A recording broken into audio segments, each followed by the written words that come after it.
Good evening, time travelers. Have you ever stopped to wonder what true, absolute silence sounds like when the temperature plunges to 30 degrees below zero? Or what it feels like to drift towards sleep, fully aware that the only thing separating you from a blizzard that could bury you alive is a thin wall of timber? Tonight, we are stepping back into an era when the simple act of closing your eyes was an exercise in quiet courage. When the Wild West froze over, survival became about more than just securing food or keeping a fire lit. It was about mastering the fragile, precious art of sleep itself. Before we walk together into this quiet journey through winter's icy grip on the frontier, I have a small favor to ask. If your heart is ready to wander back in time with me tonight, please tap the like button, and be sure to subscribe so you remain a permanent part of these late-night passages into history's forgotten corners. I'd love to hear from you. Leave a comment below. Tell me where in the world you are watching from and what time the clock reads for you right now.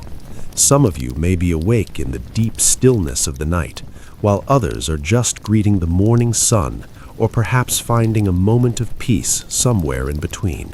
Now, go ahead and dim the lights. Perhaps switch on a gentle fan to provide that soothing background hum. Let us settle in for tonight's quiet journey through history. Imagine yourself standing on the vast, open plains of Wyoming.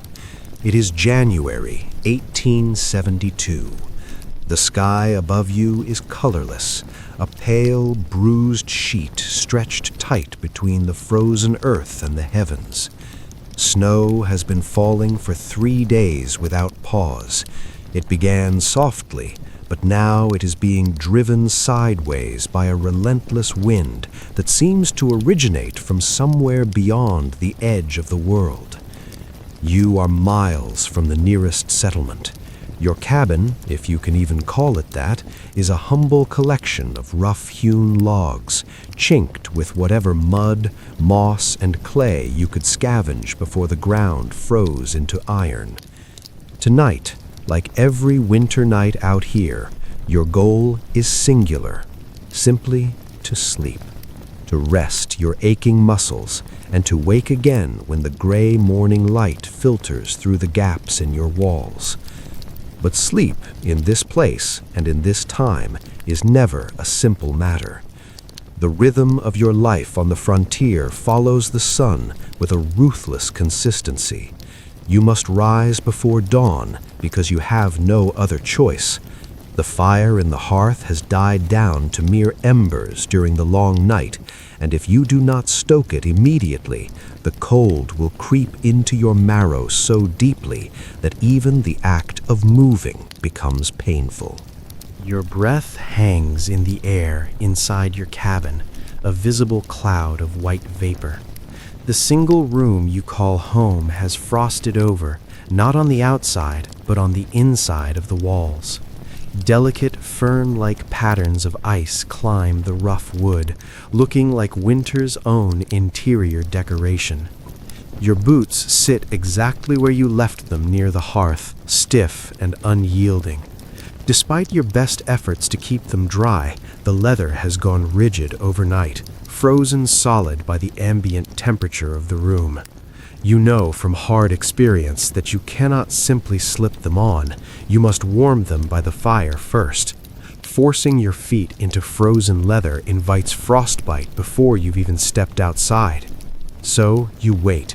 Crouched by the embers, you are gently coaxing back to life, feeding the flame one small piece of kindling at a time. You are careful, bordering on stingy, because firewood is precious and your supply is running dangerously low. This is how every day begins, and this is the memory you carry with you through all your waking hours, the heavy knowledge that tonight you will have to do it all over again.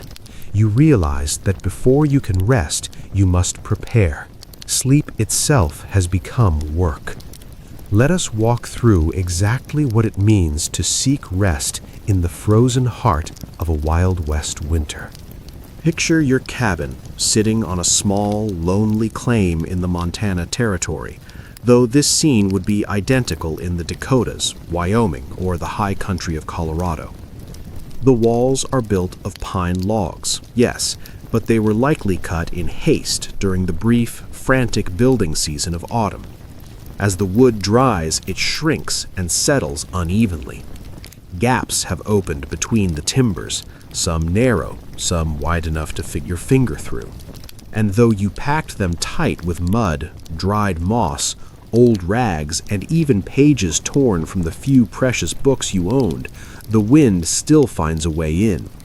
At night, lying on your narrow bed, you can physically feel the draft moving across your face like phantom fingers exploring the dark.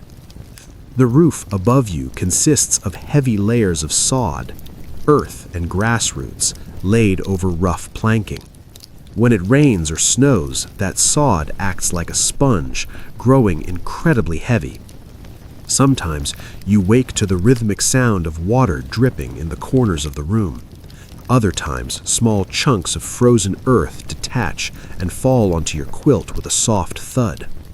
In the deepest, most bitter cold, the entire roof freezes into a solid suspended mass. This should be a good thing, offering insulation, except that any warmth rising from your fire melts the underside just enough to create a perpetual state of cold dampness hanging over your head. You have exactly one window. It has no glass, for glass is an expensive luxury found only in distant cities. Instead, you have covered the opening with a sheet of oiled paper stretched tight over a frame. During the day, it emits a pale, watery yellow light, but at night it is nothing more than a thin membrane allowing the cold to seep in.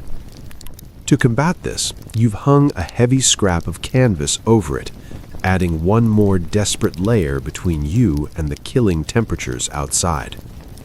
And finally, your bed. It is not what people from the comfortable eastern cities would recognize as furniture. It is a simple, homemade wooden frame with ropes strung across it in a tight grid. Resting on top of that grid is a thin mattress, a tick, stuffed with whatever was available, dried prairie grass, corn husks, or straw. You harvested that grass yourself late last summer, back when the world was green and the sun was a constant companion. At the time, the coming winter felt like a distant, abstract problem. But now, lying on that mattress night after night, the reality has set in. The grass has compressed under your weight, matting down until you can feel every knot and imperfection in the wood beneath you. And beneath that wood, the rough-hewn, puncheon floor split from logs, is the frozen earth itself. The floorboards have shrunk in the dry winter air, leaving cracks that allow the sub-zero chill to breathe upward. Some nights, lying there in the dark, you swear the cold rising from the floor is more aggressive than the frost falling from the ceiling. It attacks from below, seeking out the small of your back and the space between your shoulder blades. Your defense against this assault is wool. Your blankets are likely Civil War surplus or trade goods, thick, scratchy, and perpetually damp. Wool has the miraculous natural property of retaining heat even when wet, which is your saving grace because moisture in this cabin is a constant enemy. Your own breath condenses in the frigid air, settling on the weave of the blankets and freezing into microscopic crystals. By morning, the hem of your quilt is often stiff with a rim of frost, like a tide line left by the night. Atop the wool, you have a buffalo robe, perhaps traded from a passing Lakota hunting party 2 winters ago. It is heavy as sin, weighing down on your chest, and it carries the pungent, musky scent of old animal hide and wood smoke. But that hide is a fortress. It traps heat with an efficiency that modern fabrics can rarely match. On the most brutal nights, when the wind howls like a living thing trying to tear the roof off, you pile absolutely everything you own on top of yourself. The wool blankets, the buffalo robe, your spare coat, even the canvas sacks used for flour. Yet even buried under this mound, you can still feel the cold exploring the edges, looking for a way in. Sleep, you have learned, is no longer about comfort. It is about exhaustion. It is a biological surrender you only allow yourself when the work of staying alive is done for the day. The process of preparing for this sleep begins long before you actually lie down. It starts as the afternoon light begins to fail, and in the deep winter of the territories, it fails early. By 4 p.m., the sun gives up its fight, slipping behind the mountains and leaving the world in a gray, bruised twilight. This is when you begin the mental calculus of your firewood. You have a stack outside, sheltered under a lean-to against the cabin wall, but looking at it brings a knot of anxiety to your stomach. It is never enough. The cottonwood trees along the creek burn too fast, and the pine pops and sparks. Finding good, seasoned hardwood is a luxury you didn't have time for during the frantic short summer months when you were breaking ground for crops. So you ration the heat. You feed the fire with a miser's hand, just enough to keep the absolute freezing death at bay, but never enough to be truly warm. You use the small flames to heat a pot of supper, weak broth, dried beans that never seem to fully soften, and perhaps a chunk of salt pork or sow belly if your supplies are holding out. You eat slowly, pulled as close to the hearth as you dare. This is a life of extremes. The front of your body burns in the firelight, while your back remains frozen in the shadows. The cabin is too small and too porous to achieve an ambient warmth. It is a map of thermal zones, the small circle of life near the fire, and the dead zone everywhere else. After the meal, you attend to the evening rituals that have become muscle memory. You check the door latch, a simple piece of wood or rawhide, ensuring it is secured not just against the wind, but against the wild. You have heard wolves calling in the distance for the last 3 nights, their voices sliding through the darkness like cold water. It is a haunting reminder that while you claim this land by day, at night it belongs to them. You position your boots near the fire with the precision of an engineer, ensuring they are close enough to thaw but far enough not to scorch the leather. You lay out tomorrow's clothes, hoping the proximity to the embers will make them slightly less punishing to put on in the pre-dawn freeze. Then you add one final substantial log to the fire. This is the night log. You have learned through bitter trial and error the delicate art of banking the fire. You cover the glowing coals with a layer of ash, suffocating the fire just enough to slow its consumption without killing it. It is a gamble every single night. Do it right, and you wake to a bed of hot coals that can be coaxed into a morning flame. Do it wrong, and you wake to a cold, dead hearth, forcing you to fumble with flint and steel in numb fingers in the dark. Finally, there is nothing left to do but face the bed. As you approach it, you can feel the radiating cold. The bedding has been sitting in the freezing ambient air of the cabin all day. It is not just cool, it is a heat sink. Sliding between those sheets is a physical shock to the system that can take your breath away. Some settlers, the clever ones, heat large river stones in the fireplace, wrap them in flannel, and shove them to the foot of the bed. You've tried this. It provides a blissful hour of radiant heat, but eventually physics wins. The stones cool down, and by 3 a.m. you are just kicking cold, heavy rocks around at the bottom of the bed.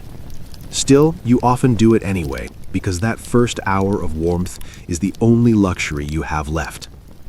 And of course, you do not undress. The Victorian notion of changing into night clothes is absurd in this climate. You sleep in your union suit, your long woolen underwear, your heavy flannel shirt, and your thickest wool socks. To take them off would be to invite a chill that might take hours to shake. You are not just going to bed, you are bundling yourself into a survival pod, layering defenses against the long, silent night ahead. In fact, simply keeping your shirt on isn't enough. Sometimes you keep your canvas trousers on too. On those nights when the thermometer bottoms out, when the air itself feels brittle enough to snap, you might sleep with your heavy coat spread over you like a weighted blanket and your felt hat or a knit cap pulled down tight over your ears. In the wilderness, modesty and comfort are luxuries reserved for people with central heating. Out here, they are discarded in favor of survival. You lie down, and the reaction is instantaneous. The cold stored in the mattress pushes up through the You lie down, and the reaction is instantaneous. The cold stored in the mattress pushes up through the straw and the ropes, seeping through your layers to bite at your skin. You pull the heavy wool blankets up, piling them high, and then you instinctively assume the universal posture of the freezing, the fetal position. You curl tightly into yourself, pulling your knees up toward your chest to reduce your surface area. You tuck your hands into the warmest parts of your body, under your armpits or wedged between your thighs. You try to make yourself as small a target as possible for the cold. Your breath clouds in the freezing air above your face, so you pull the blankets up higher until only your eyes and the bridge of your nose are exposed to the room. This is the position you will maintain, rigid and curled, for the next 8 to 10 hours. The soundscape of a winter night on the frontier is a genre all its own. The wind is the primary instrument, a constant low-frequency moan that rises and falls but never truly silences. It hunts for every chink in your logs, every weakness in your mud mortar, whistling through with tones that range from a melancholic whisper to a sharp, piercing shriek. The cabin itself joins the chorus. As the temperature plummets, the wood undergoes thermal contraction. The logs shrink and settle, emitting sharp, gunshot-like cracks and deep groans that can startle you awake even when you've heard them 1,000 times. Sometimes a sheet of snow loses its grip on the roof and slides off with a heavy, muffled whoomp, a sound that momentarily stops your heart as you wonder if the structure is finally collapsing under the weight. And then there are the living sounds. You hear the wolves, certainly. Their howls are a staple of the territory. But you also hear the yipping of coyotes, often sounding closer than you'd like, scanning the perimeter for scraps. Occasionally, you might hear the blood-curdling scream of a mountain lion, a sound so human, so like a woman in distress that it raises the hair on your arms. Closer to home, there is the skittering of field mice inside your walls. They, too, are seeking the residual warmth of your chimney. You have likely made peace with the mice by now. In a storm this big, you can't begrudge another living thing trying to escape the white death outside. Sleep, under these conditions, does not come easily. Your body is wrecked, exhausted from the endless physical labor of frontier life, chopping, hauling, mending. But your mind resists. There is a low-level humming anxiety that accompanies every winter night, a primal awareness of your own vulnerability. You lie there calculating. Will the fire hold? Will the temperature drop another 10 degrees? Is a blizzard burying the door, trapping us inside? These thoughts circle your mind like the predators outside, and you have to breathe through them, slow and steady, willing your heart rate down. Sometimes you are lucky enough to share this space. If you are a settler family, there might be children sleeping in the same room, tucked into corners or sharing pallets on the floor like a litter of puppies. Married couples sleep huddled together, their combined body heat becoming a precious, shared resource. In the mining camps of the Dakotas or the cattle towns of Kansas, the situation is less intimate but equally crowded. In bunkhouses where workers wait out the winter months, men sleep shoulder to shoulder on narrow bunks stacked 3 high. Privacy is non-existent. The air is thick with the smell of unwashed bodies, stale tobacco, and damp wool. The sound of a dozen other men breathing, coughing, and shifting becomes a strange, gritty lullaby, a human reminder that you are not facing the dark alone. But those who travel alone have it the worst. Picture the cowboy or the drifter bedding down on the open prairie. His horse is hobbled nearby, tail turned to the wind. His bed is a roll of canvas laid directly on the frozen iron of the ground. He has built a small fire and eaten his beans, and now he lies down fully clothed, pulling his slicker and oilskin coat over his head to block the wind, using his saddle as a rock-hard pillow. The ground beneath him acts as a vampire, leaching the heat from his body with terrifying speed.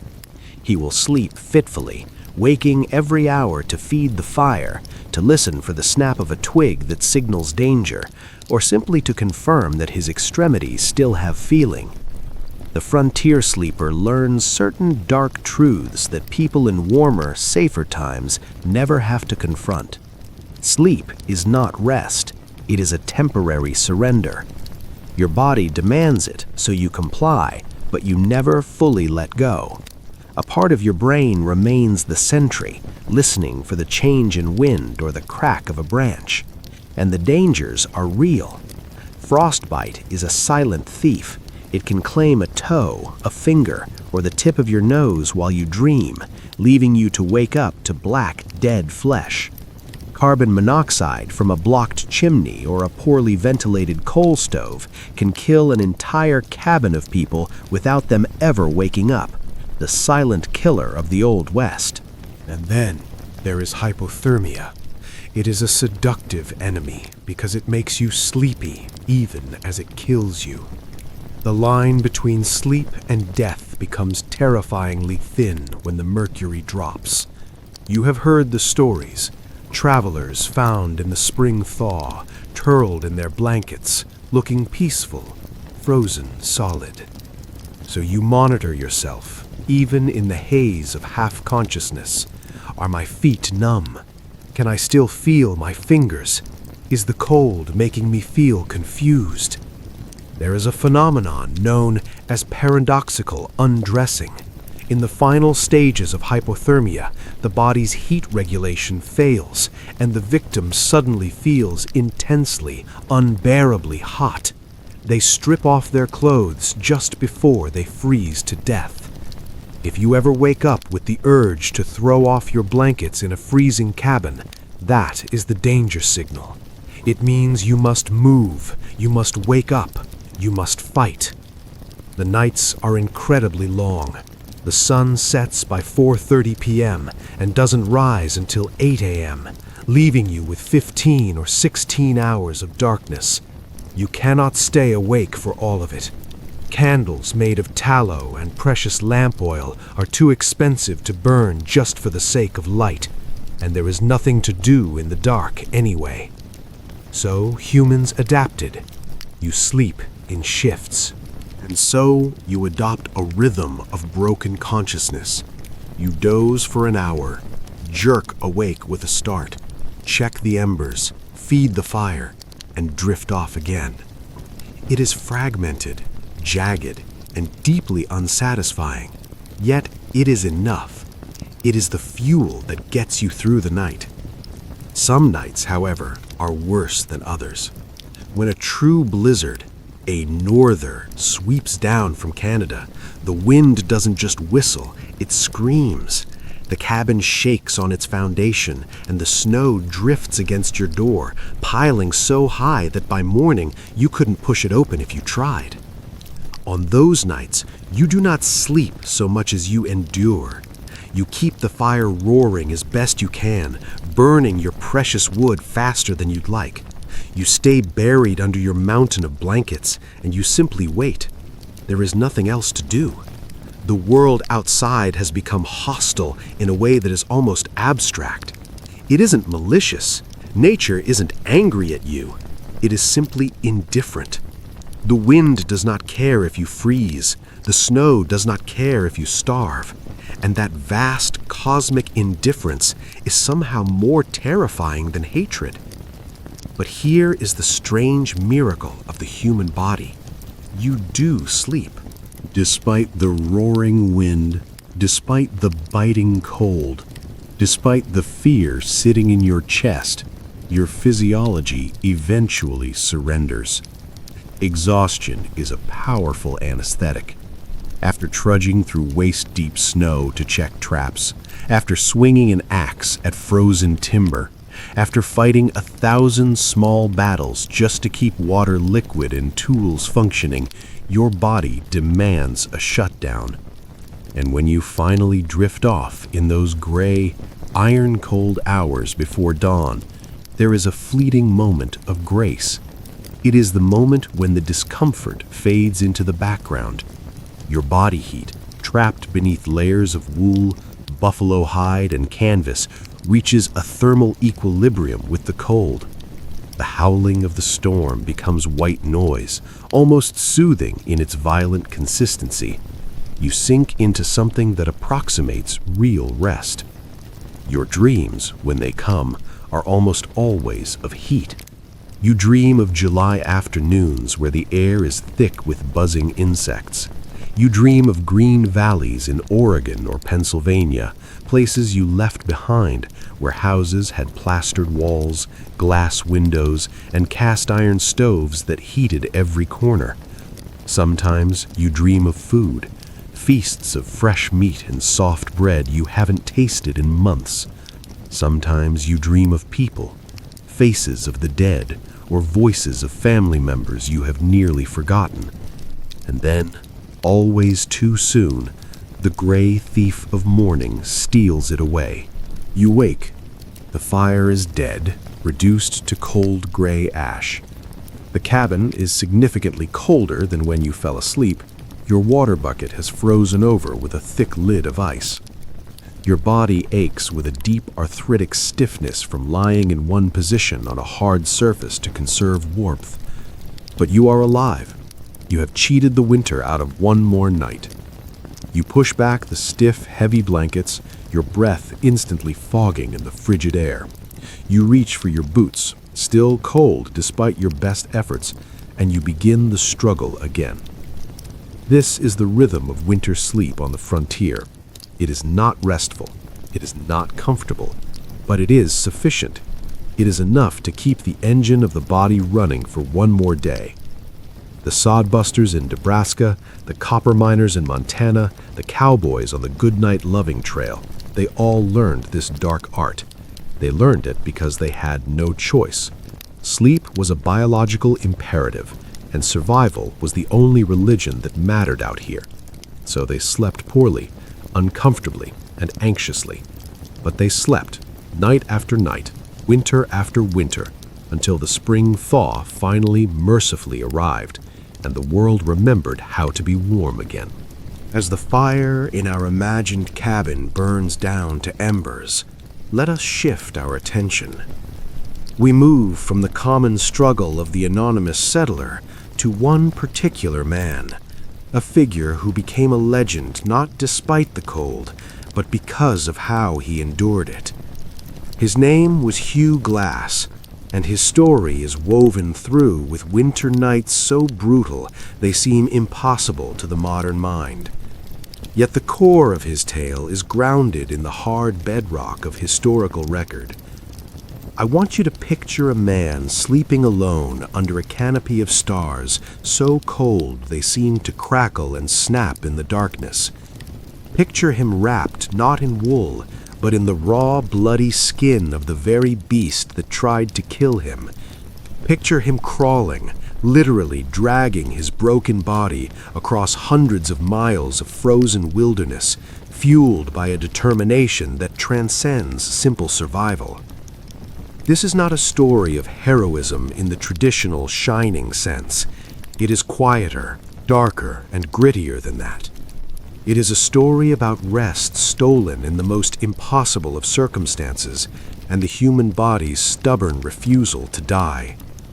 Hugh Glass was born around 1833, likely in Pennsylvania to Irish parents, though the details of his early life blur into the gray uncertainty that surrounds so many frontier figures. He was a ghost long before he became a legend. What we do know is that he lived a life defined by violent movement and high danger long before the incident that made him famous. Before he ever set foot on the plains, he spent years at sea. There are persistent rumors, backed by fragments of evidence, that he was pressed into service by pirates, perhaps even under the command of the infamous Jean Lafitte in the Gulf of Mexico. The records are murky, as they often are for men who lived on the jagged margins of civilization, but one thing is clear. Glass was a man who knew how to survive in hostile environments long before he faced the winter of 1823. Later, he was captured by the Pawnee people and lived among them for several years, becoming less of a captive and more of an apprentice. He learned their language, their cosmology, and, most critically, their methods of survival in landscapes that killed unprepared white men with casual regularity. By 1823, Glass had returned to the white world, finding work as a hunter and guide for Major Andrew Henry's expedition up the Missouri River, pushing into the unmapped heart of what is now South Dakota and Montana. He was around 40 years old by then, which made him practically ancient by frontier standards. Most trappers were young men in their early 20s, expendable, reckless, and hungry for quick fortune. But Glass possessed the one asset the young men lacked: experience. He knew how to read the subtle shifts in weather before the sky turned gray. He knew how to find water in arid badlands, and he knew how to sleep light, waking instantly at the snap of a twig. The fur trapping expeditions of this era were exercises in controlled desperation. Groups of men pushed deep into hostile territories, seeking the beaver pelts that wealthy Europeans craved for their high-fashion hats. They traveled light, carrying minimal supplies, depending almost entirely on hunting and foraging to sustain themselves. When winter arrived, they would establish base camps, crude affairs of log and hide, and wait out the worst months huddled around fires that never quite kept the cold at bay. Glass knew this life intimately. He had spent winters in temporary shelters that were barely shelters at all, lean-tos constructed from pine boughs and stiff buffalo hide, or simply hollow spaces beneath fallen trees where a man could press himself against the rotting trunk and pile snow around the opening to trap what little heat his shivering body produced. He had slept beside campfires that demanded constant feeding, waking every hour to add wood because letting the fire die meant potentially never waking up at all. His sleeping arrangements were utilitarian in the extreme. If he was lucky, he had a buffalo robe to spread on the ground. If not, a trade blanket, wool or hide, was his only barrier against the earth. His rifle was always within arm's reach, loaded and primed, because wolves, bears, and hostile war parties were all genuine possibilities in the night. Sometimes he would dig a shallow depression in the earth, a hip hole, to offer a few inches of protection from the cutting wind. Other times he would sleep pressed against the flank of his horse, the animal's massive body heat proving more reliable than any fickle fire. The men who traveled with him slept the same way. They would cluster their bedrolls near the fire in a rough wheel, feet pointing toward the flames like spokes, each man responsible for his own survival, but drawing a primitive comfort from the proximity of others. The soundscape of men sleeping in the wilderness is specific. There is the snoring, yes, but also the constant shifting of bodies on hard ground, the periodic waking to check the perimeter, and the whispered, anxious conversations between those who couldn't quite achieve rest. Sleep on the frontier was never private, and it was never fully peaceful. In August of 1823, Glass was scouting ahead of the main party near the forks of the Grand River in present-day South Dakota. It was not yet winter, but in these high plains, the cold is a stalker that can arrive at any time. Moving through dense brush near a stream, Glass stumbled upon the worst possible combination in nature, a grizzly bear sow with 2 cubs. The bear attacked with the terrified, protective violence only a mother can muster. What happened next was documented by those who found him, pieced together from the bloody evidence. The bear mauled him savagely. His scalp was torn loose, his throat laid open, his ribs crushed, and one leg mangled. These were catastrophic wounds, the kind that, by all medical logic of the time, should have killed him within minutes. When his companions reached him, they drove the bear off and stared down at what they assumed was a corpse. Major Henry, pragmatic to a fault, asked for volunteers to stay with Glass until he breathed his last and then bury him properly. 2 men agreed, John Fitzgerald and a young, roughly 19-year-old Jim Bridger, who would later become a legend of the West in his own right. The deal was simple. They would receive extra pay for this grim death watch. The rest of the party moved on. Fitzgerald and Bridger waited. 1 day passed, then 2. Glass clung to life with a tenacity that must have seemed supernatural, or perhaps demonic. But the territory was dangerous. The threat of Arikara warriors was very real, and eventually the 2 men made a cold calculation. They took Glass's rifle, they took his knife, they took his flint and steel, his essential survival equipment, and they left him. Not buried, not dead, just left. When Glass finally regained enough consciousness to understand his reality, he was alone. He was unarmed. He was unable to walk. His wounds were weeping and festering, and the air was turning cold. This is where his story becomes a story about sleep. Glass could not walk, so he crawled. The nearest safety, Fort Kiowa, was over 200 miles away. He began dragging himself south, following the Cheyenne River. His progress was measured in agonizing yards. The pain must have been blinding, white-hot and constant, but pain eventually becomes just another condition of existence, like the wind or the sky.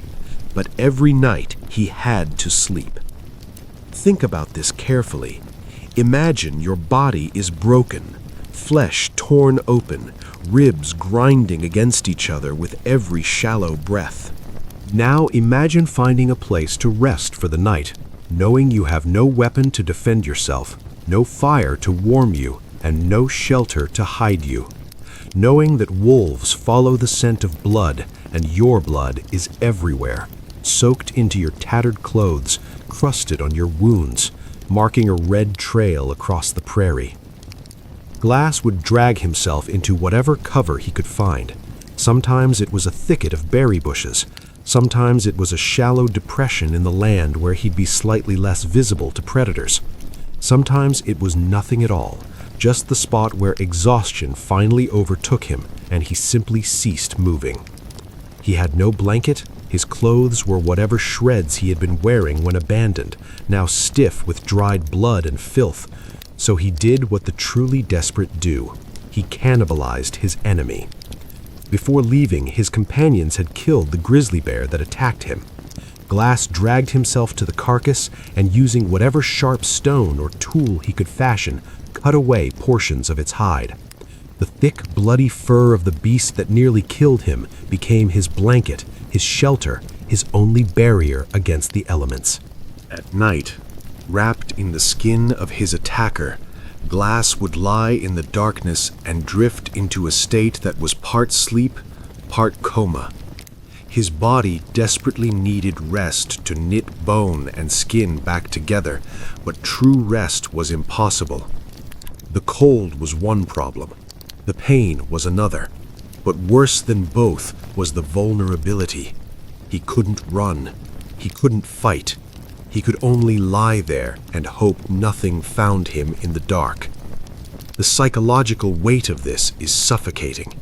Every time he closed his eyes, he knew it might be the final time. And yet, he had to close them. The biological imperative of sleep overrides even the fear of death. Some nights, coyotes would circle him. He could hear them in the darkness, their yips and howls, the soft pad of their feet on the earth. He would lie perfectly still, swaddled in his bear hide, praying they would decide he was too dangerous or perhaps too dead to be worth the risk. Usually they moved on. Sometimes they came close enough that he could smell them, a musky, wild scent mixing with the smell of his own infection. As he traveled, the weather turned. The nights grew brutal.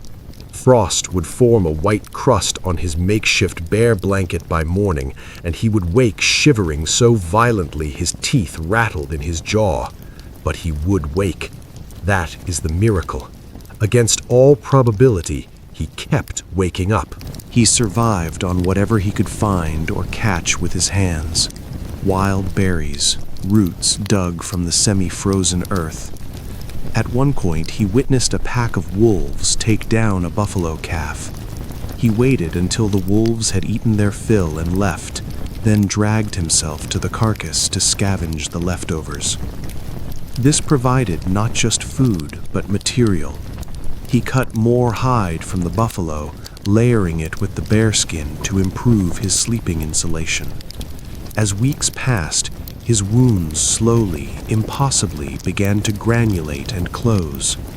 His crawling became more efficient. He could cover more ground each day, but the nights remained the enemy. The temperature continued to drop as autumn deepened into winter. He was heading into the freeze with inadequate gear, no fire, and a body still trying to recover from massive trauma. He found the Cheyenne River and followed it, drinking from the icy flow and occasionally catching sluggish fish with his bare hands. The water was frigid, fed by mountain snowmelt, and it chilled him from the inside out, but it also meant he wouldn't die of thirst, and that was something. At night, he camped near the water whenever he dared. The sound of the river flowing past in the darkness offered a strange liquid company, a voice that never stopped speaking. There is a specific, crushing texture to loneliness in the vast wilderness that is difficult to articulate to anyone who has not felt it. The silence of the plains is never truly silent. It is a canvas filled with the brushstrokes of wind, the cracking of ice, and the distant calls of animals. But it is empty of human presence in a way that makes you feel erased, as if the landscape is slowly absorbing you.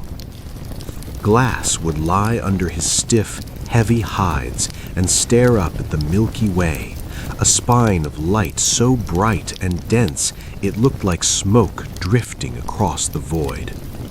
In those moments, he realized he was likely the only human consciousness witnessing that specific sky in that specific place.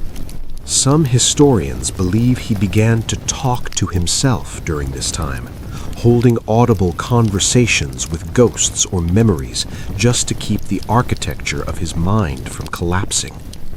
Others believe he prayed, though Glass was never known as a pious man. More likely, he simply endured. He tapped into that deep reptilian capacity for survival that exists in the basement of the human brain, dormant until the alternative is death. As his strength slowly returned, the equation changed. He began to build fire. This changed everything. Fire was not merely warmth, it was a weapon. It was a chemical reaction that kept the night at bay. Animals, by instinct, fear the flame. The psychological comfort of creating a circle of amber light in a world of absolute blackness cannot be overstated.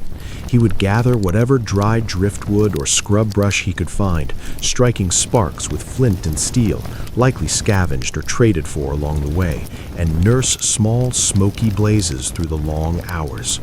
With fire, sleep came easier. Not easy, never easy, but easier. His isolation eventually broke. He began to encounter other travelers, friendly bands of Lakota who saw a broken man and offered food and salve for his wounds. A French fur trading party, voyageurs, who offered him passage downriver on their keelboat.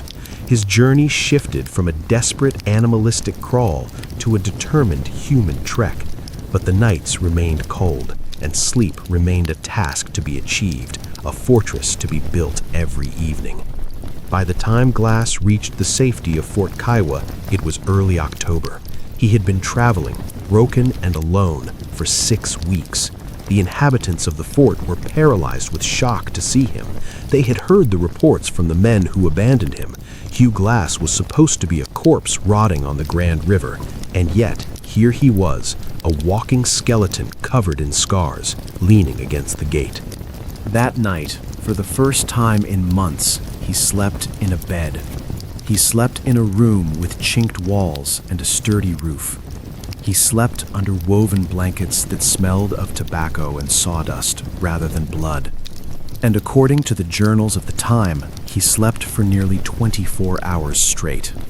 His body, finally realizing it was no longer being hunted, released the hypervigilance that had kept his heart beating through the frost. But the story of Hugh Glass does not end with sleep. He was not content to simply survive. He wanted a reckoning. After recovering at Fort Kiowa through the winter, eating regular meals and sleeping in relative warmth, he set out again in the spring. He traveled to Fort Henry and then to Fort Atkinson, tracking down the men who had left him, John Fitzgerald and the young Jim Bridger. When he finally cornered Bridger, he looked at the boy, who was terrified, expecting to be killed, and he chose mercy. He realized Bridger had been young, frightened, and coerced by the older man. Glass never did get his revenge on Fitzgerald, who had joined the army and was thus protected by federal law. Eventually, Glass let the hate go. He returned to the only life he made sense in, trapping, guiding, and surviving. Glass continued to work the frontier for another decade. He survived other ambushes, other brutal winters, and countless nights sleeping rough on the hard earth.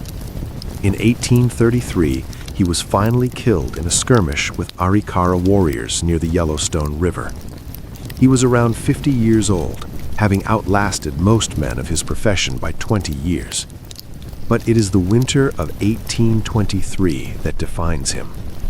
It is not the violence he survived that lingers in history, but the quiet persistence, the choice made night after terrifying night to rest despite having every reason to surrender to the cold, to close his eyes wrapped in a bloody hide, alone under the indifferent stars, and to wake up anyway.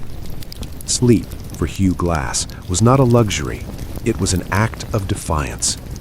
In our warm, modern beds, safe from predators and climate-controlled against the storm, it is almost impossible to comprehend the scale of that endurance. But perhaps as we drift toward our own rest tonight, we can carry with us the image of the man who refused to die, a man who found rest in restlessness, and who proved that the human spirit is the warmest thing in the wilderness. As we drift further into the winter night, let us turn from the known history toward the edges of mystery. The frontier was a collision point. It was a place where practical, brutal survival met ancient indigenous traditions. It was where European settlers, shivering in their blocky cabins, encountered ways of living they often did not understand. Here, the simple act of sleep became woven with folklore, spiritualism, and engineering that blurred the line between the physical and the mystical. There are questions about winter sleep in the Wild West that have no clean answers. Fragments of pioneer diaries, Archaeological findings in abandoned camps and oral histories passed down through generations all hint at a sleep culture that was far more complex than simple exhaustion. Let us wander through these mysteries together, gently, as one might walk through a snow-covered forest where the familiar shapes of trees become strange and beautiful in the moonlight. Consider the teepee. To the untrained eye of a European settler, it looked like a simple tent. In reality, it was an engineering marvel wrapped in spiritual practice. The Plains tribes, the Lakota, Cheyenne, Arapaho, and others, had been surviving winters in this landscape for thousands of years. They possessed a deep library of knowledge that the newcomers desperately needed, but rarely bothered to learn. And much of that knowledge centered around the lodge, the structure we call the teepee. A properly constructed teepee is not a tent. It is a carefully engineered thermodynamic machine that manipulates wind, fire, and airflow. The conical shape is not an aesthetic choice, it is physics. It sheds snow and wind with remarkable efficiency, preventing the dangerous accumulation that could collapse a flat-roofed cabin. The smoke flaps at the top, often called ears, were adjustable. By moving the external poles, the occupants could create a Venturi effect, drawing smoke up and out of the lodge while pulling fresh oxygen in from the bottom. Inside, there was often a liner or dew cloth, a second layer of hide suspended from the poles about 5 feet high.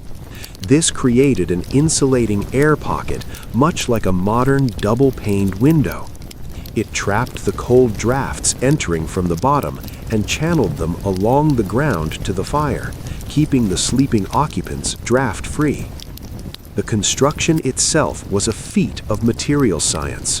The poles were lodgepole pine, harvested at specific times of year and cured to be both flexible and iron-strong. The hides were tanned using brain tanning methods that left the leather breathable yet water-resistant. A skilled family could strike or erect this entire home in under an hour. But here is the mystery that baffled the settlers. Native families would sleep in these hide lodges through winter nights that dropped to 20 or 30 degrees below zero, and by almost all accounts, they slept better and warmer than the settlers did in their timber cabins. How? Archaeological work and oral traditions have revealed the answers. The positioning of the sleeping areas was precise. You never slept directly beneath the smoke hole, where the column of cold air would fall. Instead, you slept along the back curve of the lodge, where the liner created a pocket of warm, still air. Families slept on raised platforms constructed of willow branches. These platforms acted like box springs, lifting the sleepers off the frozen ground and allowing warm air to circulate beneath them. On top of the willow, they layered buffalo robes, thick, heavy, and incredibly warm. The central fire, though small, was efficient. Because of the teepee's conical shape, the radiant heat was reflected off the walls and back down toward the sleepers, rather than being lost to the corners of a square room. Some accounts speak of a specific lasagna of bedding, 4 or 5 layers of tanned hides and furs arranged in a specific sequence to maximize warmth while minimizing weight. It was a sleeping system that modern mountaineers would recognize immediately. But there was more to it than just engineering. For the tribes of the plains, sleep was not just a biological pause. It was a spiritual state. It was a spiritual discipline. The anthropological record whispers of elaborate sleep rituals, of low, humming songs sung before bedding down to calm the spirit, of the careful, almost obsessive orientation of beds according to the cardinal directions. For the tribes of the high plains, these were not mere superstitions, or rather, they were superstitions that encoded hard-won survival data. Sleeping with your head to the west, The place of honor, opposite the door which almost always faced the rising sun, wasn't just symbolic, it was practical.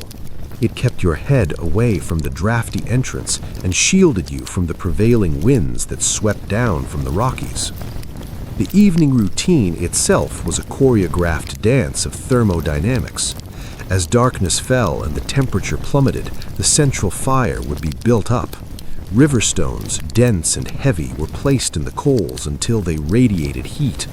These stones were then positioned around the sleeping perimeter, acting as thermal batteries that would release warmth slowly through the night.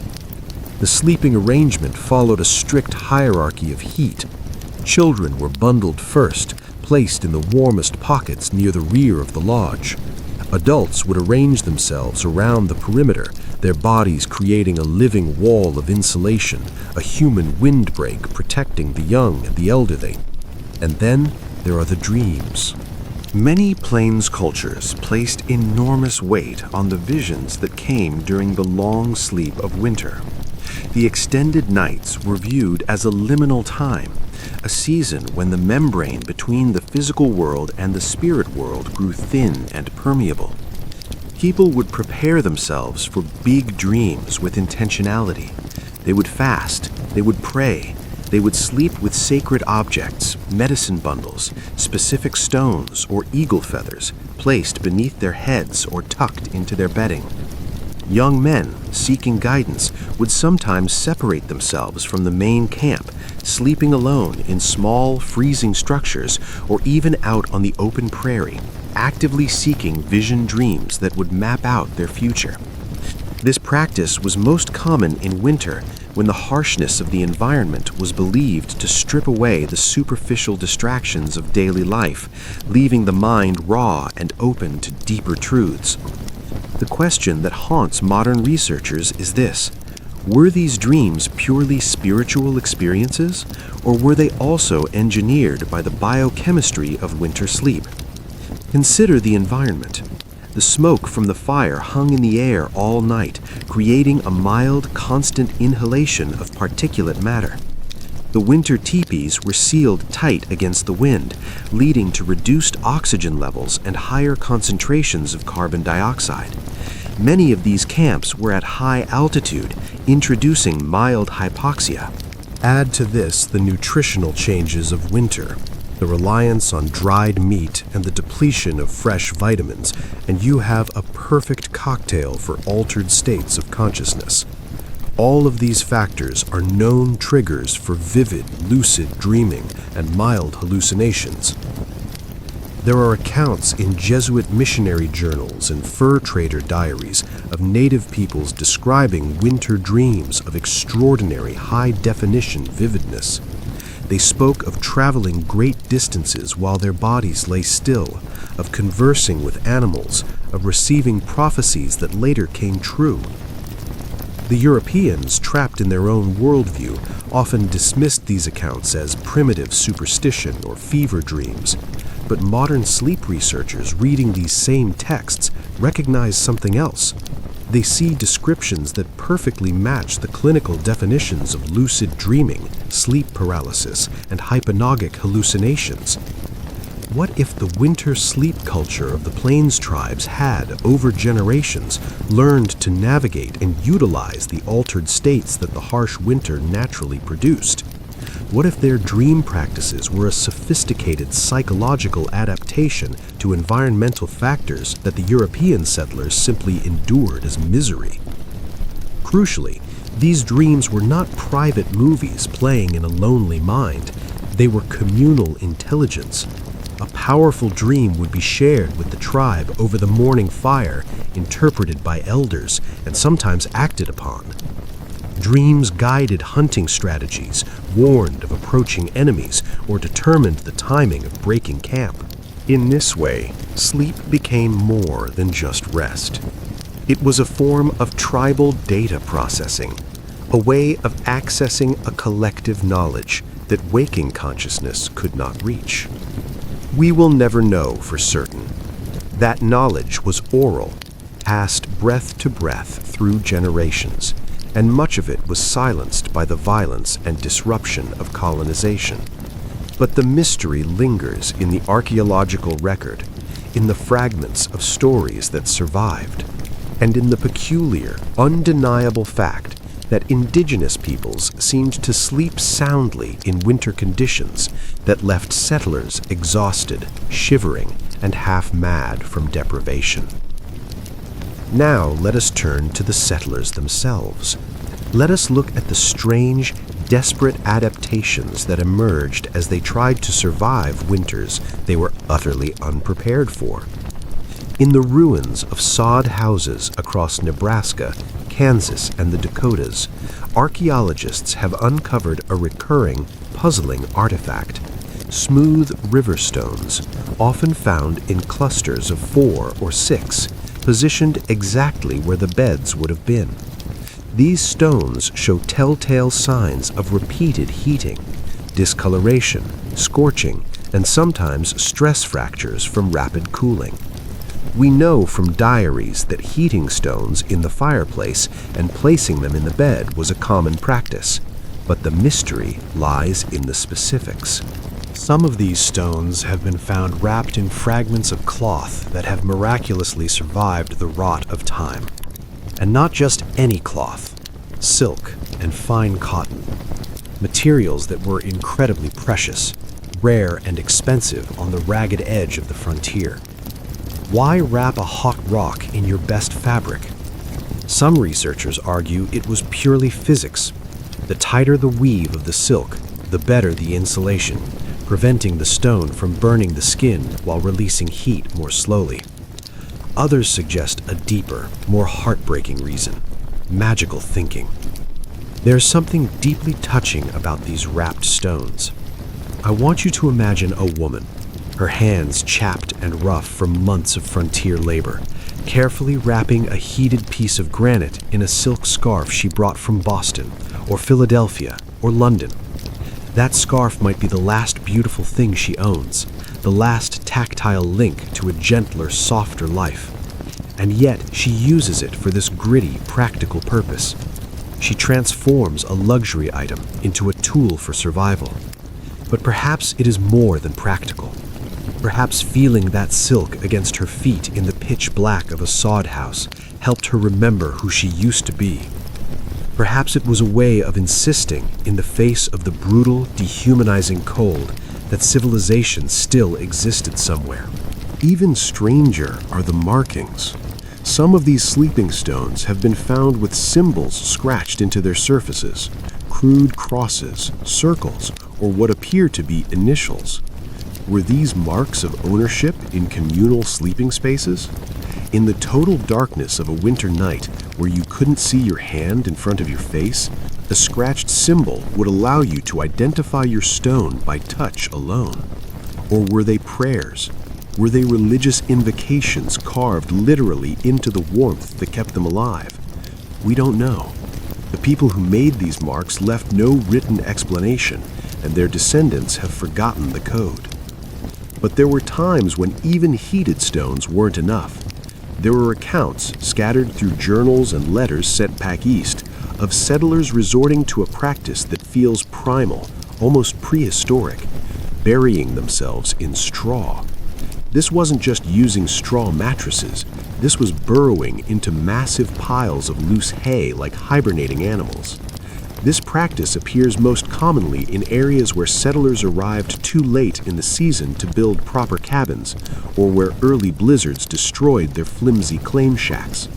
One woman's diary from Kansas, dated deep in the winter of 1869, describes her family spending 2 weeks living, as she put it, as the mice do. They constructed a massive mound of prairie hay inside their shell of a home and burrowed into it, leaving only a small tunnel for air and a carefully managed tiny fire near the entrance. She writes of the strange, hallucinatory quality of those 2 weeks. She describes how time seemed to dissolve. Without light, without the normal rituals of the day, waking and sleeping bled into one another. She writes of her children giggling in the darkness, treating the burrow like a grand adventure, while she lay there terrified they would suffocate or burned to death in a flash fire.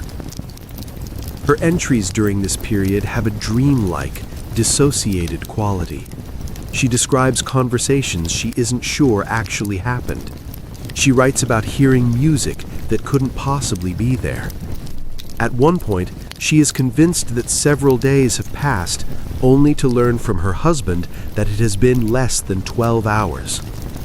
The sensory deprivation of being buried in straw, combined with the poor air quality and the constant, low-level thrum of fear, seems to have produced a collective altered state of consciousness. They survived, though many families in similar situations did not, but the experience changed them.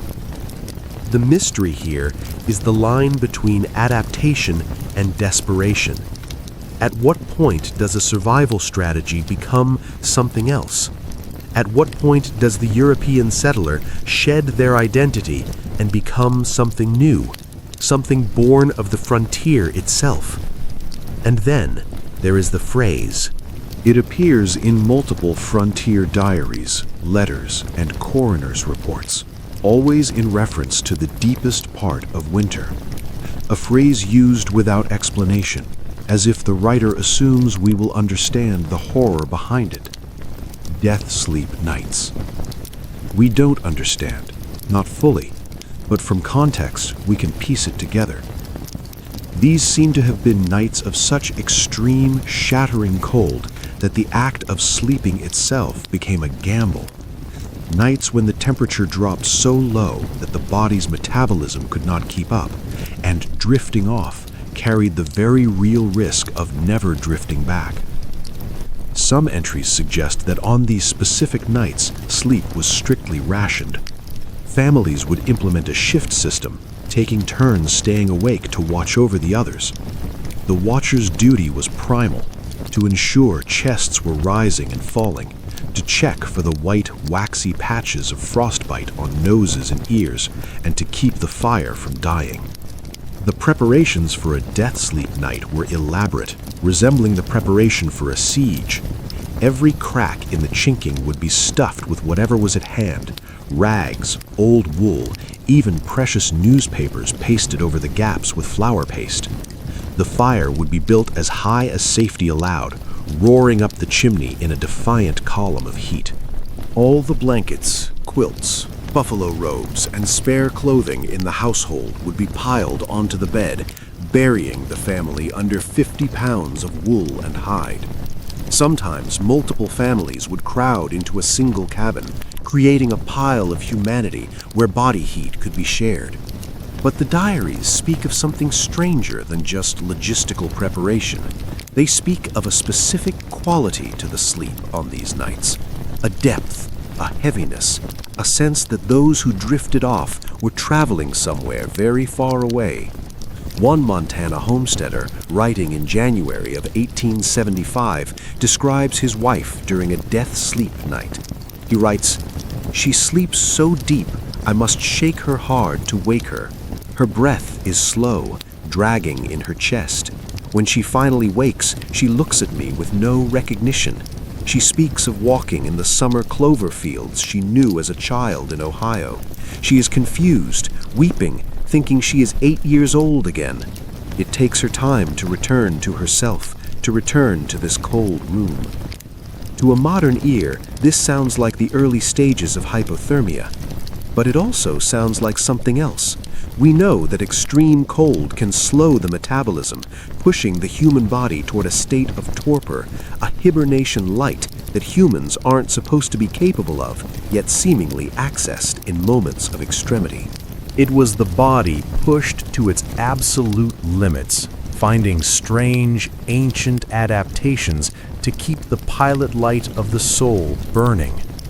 There are accounts of people waking from death sleep nights with total amnesia of the previous 12 hours, as if that time had been surgically removed from their lives. Others reported dreams of such high-definition vividness that waking life seemed pale and gray by comparison. Some spoke of experiencing an entire lifetime in a single night. living through years of imagined summers while their physical bodies lay frozen and motionless under a pile of quilts. Medical journals from frontier doctors occasionally note cases of people who appeared dead from the cold, no pulse, no breath, only to be revived after hours of aggressive warming. The line between sleep and death became frighteningly thin in the frontier winter. And the cultural response was this phrase, death sleep night. It was a linguistic tool used to acknowledge the danger while simultaneously normalizing it. It made the terror just another part of the calendar. The phrase appears in letters sent back east, often causing panic among relatives who did not understand the context. One woman wrote to her sister in New York, casually mentioning, "We had 3 death sleep nights last week." Her sister's frantic response, "Thank God you survived," seems to have confused the frontier woman, who replied with bemusement, "Of course they survived. Everyone survived death sleep nights. It was just winter." This disconnect reveals something profound. The frontier was creating its own culture, its own language, and its own normalization of trauma that would have been viewed as a catastrophe anywhere else. Then there were the camps. Let us shift our gaze from the lonely cabin to the crowded, sweating, industrial reality of the bunkhouse. In the mining camps of the Rockies, the cattle towns of Kansas, and the railroad construction sites of Wyoming, communal sleeping practices emerged that were driven by brutal necessity. These were not traditional communities woven together by kinship. They were thrown together collections of strangers, men with no ties to one another beyond shared labor and shared misery. And yet, winter forced them into an intimacy that would have been unthinkable in any other context. The bunkhouses were built for efficiency, not comfort. They were long, narrow coffins of rough wood, with bunks stacked 2 or 3 high along the walls, a single cast-iron stove glowing in the center, and perhaps one small window clouded with frost. In the worst cold snaps, 50 or more men might crowd into a space designed for 30. Why? Because body heat was a resource, and no one wanted to be banished to the smaller, colder outlying shacks. The hierarchy of the bunks was complex and deeply political. The top bunk was the warmest, rising into the heat trapped by the ceiling, but it was difficult to reach and dangerous if you rolled out in a nightmare. The bottom bunk was the easiest to access, but the coldest, susceptible to the icy drafts that snaked under the door and through the floorboards. The middle bunk was the Goldilocks zone, the most desirable, but it also meant you were sandwiched between 2 other men, likely near someone who snored, smelled, or thrashed in their sleep. New men got the worst spots near the door. Seniority earned you warmth. Travelers' accounts describe these spaces with a mix of horror and fascination. The smell was described as a physical wall, a dense fog of unwashed bodies, wet wool drying by the fire, stale tobacco smoke, and the privy bucket in the corner that couldn't be emptied because the door was frozen shut. The soundscape was constant, a symphony of snoring, coughing, spitting, and the restless movement of dozens of men who couldn't get comfortable. Arguments would break out over blanket theft or a neighbor taking up 3 inches too much space. Violence in the bunkhouses was common, but usually brief, a single punch, a quick grapple, because nobody had the energy for a drawn-out fight. Neither man could afford a serious injury with winter still stretching out ahead of them. But something strange evolved in these cramped, dark spaces. A culture of sleep-watching emerged. Men would unconsciously synchronize their sleep patterns with their bunkmates. If one man had a nightmare and cried out, others would wake instantly, not in anger, but in vigilance, waiting to make sure he settled before drifting off again.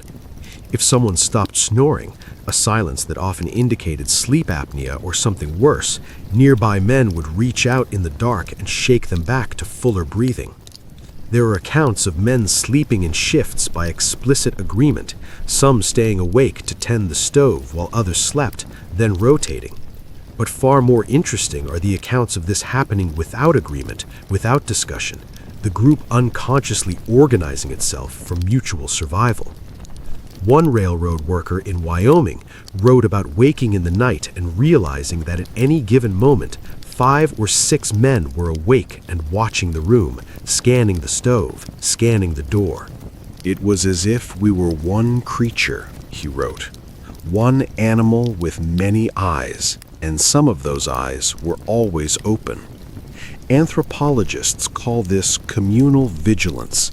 It is observed in primate groups and in high-stress combat situations, but it is particularly well documented in frontier winter camps.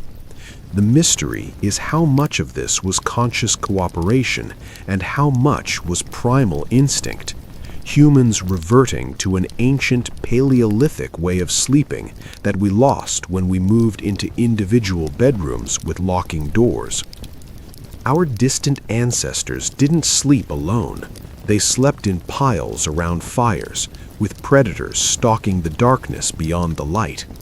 The frontier, in its own way, recreated the Pleistocene, and so the ancient software of human sleep reasserted itself. The bonds formed in these spaces were complex. Men who would never have associated in normal society, different classes, different nationalities, different languages, became intimately connected through the shared vulnerability of sleep. You knew who wept when they dreamed. You knew who called out for their mother. You knew who was afraid of the dark. Some of these bonds lasted a lifetime. Men who shared a bunkhouse through a starving winter would often seek each other out years later, trusting one another in business or standing back to back in disputes. The intimacy of winter sleep forged a brotherhood that transcended social boundaries. And finally, we must discuss the shared dream. The phenomenon of winter dreams deserves its own chapter in the history of the strange.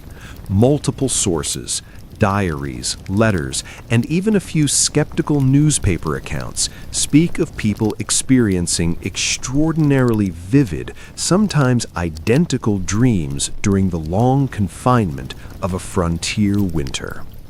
These were dreams so real that people woke confused about what was memory and what was hallucination. But stranger still were the shared dreams, where multiple people in the same cabin or bunkhouse would report dreaming the exact same thing on the same night. A school teacher in Wyoming wrote a chilling entry in 1878.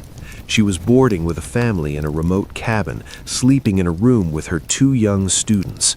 She writes about a night when she and both children all dreamed of a woman in white walking across the snow toward the cabin. In the morning, over breakfast, they compared their dreams and were disturbed to find the details matched perfectly. The woman's long hair, her limping gait, even the specific melancholy tune she was humming. The teacher, an educated and rational woman from the East, tried to dismiss it as coincidence, but her journal reveals she was shaken. She spent pages proposing and discarding explanations, trying to rationalize how 3 separate minds could conjure the exact same phantom. Modern sleep science offers us the ghost in the machine. We now know that carbon monoxide from poorly ventilated wood stoves and coal fires can produce hallucinations, paranoia, and altered states of consciousness. It is colorless, odorless, and deadly.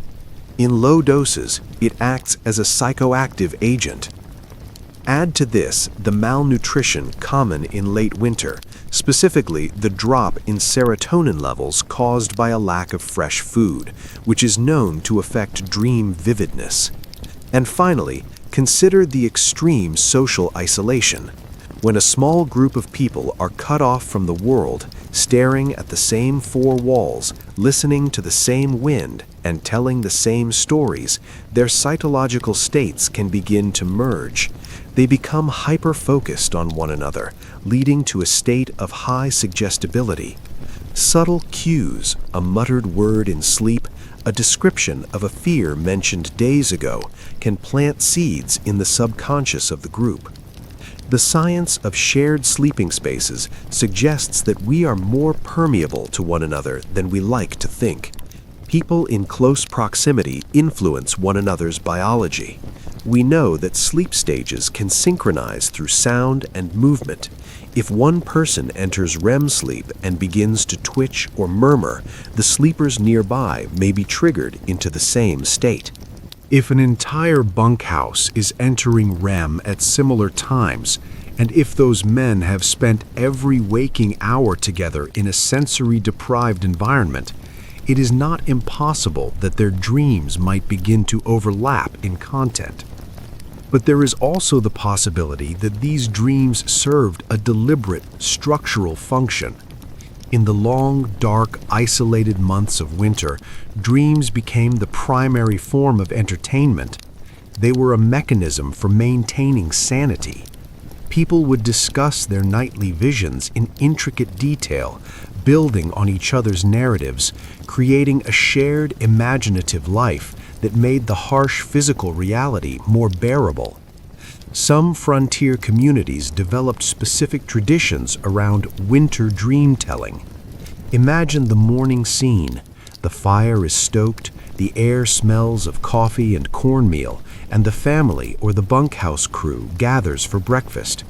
This was the theater of the morning.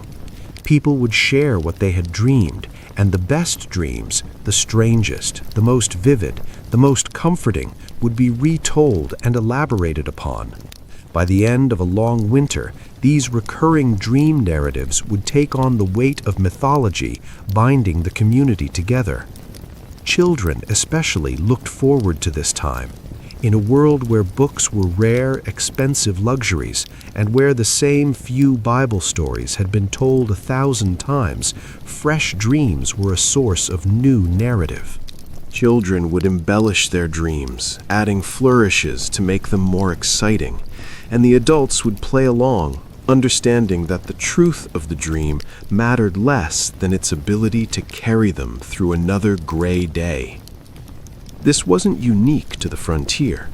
Many indigenous cultures and ancient societies have dream-sharing traditions, but there is something particular about how it manifested in the Wild West winter camps.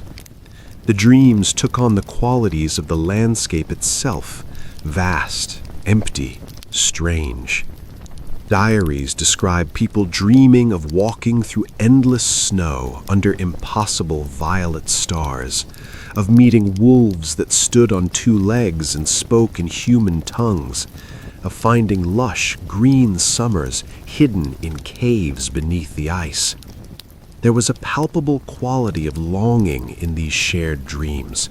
People dreamed of warmth, of abundance, of home, but they also dreamed of beauty. The prairie, which was harsh and deadly in waking life, became in the dream world a place of mystery and possibility. We have to ask, were these just random neural firings, or were they a psychological adaptation, a way for the mind to manufacture beauty to balance out the ugly reality of frostbite, hunger, and fear? But the history of frontier sleep is not just in the mind, it is in the earth. Archaeological sites continue to offer physical mysteries that defy easy explanation. In the remains of a Montana homestead from the 1870s, researchers uncovered a sleeping alcove built into the cabin wall that simply shouldn't exist. It is too small for an average adult, yet too heavily constructed to be an afterthought. The stones lining it show clear evidence of heating, and there are scorch marks suggesting regular, small fires were lit inside it. But the placement makes no sense. It is positioned high up, almost like a shelf, close to the ceiling. The alcove is barely 5 feet long and less than 3 feet wide. An adult would have to curl into a tight fetal ball to fit. Yet the river stones are mortared with a level of care that suggests this space was vital. Why would someone build a fireplace inside a cupboard?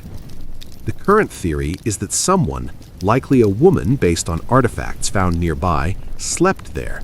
But why? The elevated position would have been warmer as heat rises, but it would also have been suffocatingly smoky. It is a mystery of priorities. One possibility is claustrophilia, the opposite of claustrophobia. Perhaps someone found comfort in the tight, womb-like pressure of the space.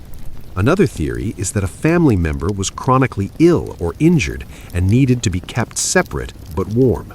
A darker possibility is that it was a hiding place, a retreat constructed to escape an abusive partner or a dangerous domestic situation, though this remains pure speculation. Similar oddities appear in other sites, hinting at a psychology of sleep we don't fully understand. Sleeping quarters dug into the dirt floors beneath cabins, accessible only by trapdoors and ladders. Tiny enclosed boxes built inside larger rooms. Were these responses to the cold, or were they signs of psychological stress manifesting in strange architecture? In one North Dakota site, archaeologists found what appeared to be a sleeping pit. This was a rectangular grave-like hole dug into the floor of a sod house, about 3 feet deep and just large enough for one person. The walls were woven prairie grass, and there were remnants of a wooden cover that could be pulled over the top. The person sleeping in this pit would have been below ground level, in absolute darkness, surrounded by earth on all sides, with a lid pulled over them. Why would someone construct and use such a space? The only logical explanation is extreme cold. Being partially buried would provide geothermal insulation, and the earth maintains a much more stable temperature than the drafty air of the room. But the psychological implications are troubling. Imagine choosing to be buried alive every night just to cheat the frost. We find the artifacts of sleep, the heated stones, the elevated alcoves, the underground pits, but we struggle to understand the texture of the experience. We can measure the dimensions of the pit, but we cannot measure the feeling of lying inside it. And then there is the weight of the darkness itself. Perhaps the deepest mystery is how people mentally survived the absence of light. Modern humans, accustomed to the eternal glow of LEDs and streetlights, can barely imagine what true winter darkness meant on the frontier. From 4:30 in the afternoon until 7:30 the next morning, the world was black. That is 15 hours of darkness, and you could not afford to burn expensive beeswax candles or kerosene lamp oil for all those hours. So most of that time was spent in the dark, illuminated only by the faint red pulsation of banked coals. What do you do with 15 hours of darkness, night after night, for 5 months? You can't read. You can't work. You can only talk for so long before the conversation runs dry. So you sleep. But the human body is not designed to sleep for 15 hours straight, even in winter. Historical sleep patterns before the advent of electric lighting were fundamentally different from ours. People slept in 2 phases. Historians call this first sleep and second sleep, separated by a period of quiet wakefulness in the middle of the night, often called the watch. Frontier diaries suggest this pattern was not only common, but intensified by the long winter nights. People would fall asleep shortly after dark, exhausted from the day's labor. They would sleep for 4 hours, and then, around midnight, they would wake up naturally. They would spend an hour or 2 in this state of quiet wakefulness, praying, thinking, smoking a pipe, or talking softly with others who were also awake. Then they would return to second sleep until morning. This wasn't insomnia. It was normal. It was expected. It was even valued. The midnight waking was considered a peaceful, contemplative time. This biphasic sleep pattern appears across cultures and throughout history, but on the frontier, the long darkness made it inevitable. Some people used this wakeful time for productive purposes in the dark. Women would do blind work, knitting or mending by feel, their fingers so familiar with the wool that they needed no light. Men would whittle, creating small wooden objects entirely by touch. Others would recite memorized scripture, filling the silence with ancient words. But what were they thinking about during those wakeful hours? What does the human mind do with so much empty time? We can only guess from the fragments left behind. Some speak of planning for spring, running through mental lists of crops to plant. Others describe a meditative state, floating somewhere between awareness and dreams. And some wrote of fear. They wrote of the oppressive physical weight of the darkness, of feeling the cold and the night pressing against their chests, of counting the hours until dawn, fighting the rising panic at how slowly time moved. There are accounts of people losing their minds in the winter darkness, a condition often called cabin fever, though that term feels too light for the reality.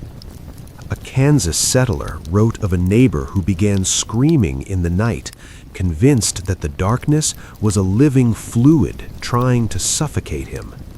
A Wyoming diary mentions a woman who stopped speaking entirely for 3 months, retreating into a fortress of silence, only resuming normal conversation when the spring sun finally melted the snow.